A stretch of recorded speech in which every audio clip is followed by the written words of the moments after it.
يا بني إسرائيل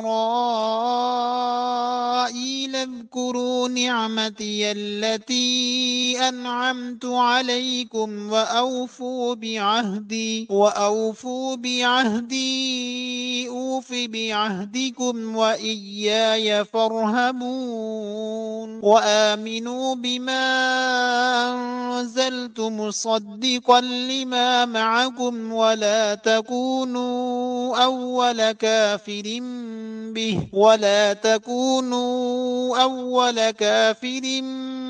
به ولا تشتروا بآياتي ثمنا قليلا وإياي فاتقون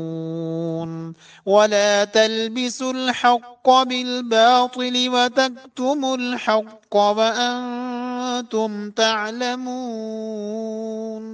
وأقيموا الصلاة وآتوا الزكاة واركعوا مع الراكعين أتأمرون الناس بالبر وتنسون أنفسكم وأنتم تتلون الكتاب أفلا تعقلون واستعينوا بالصبر والصلاة وإنها لكبيرة إلا على الخاشعين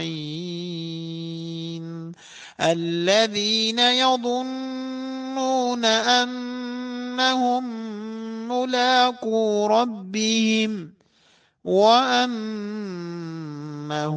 إليه راجعون.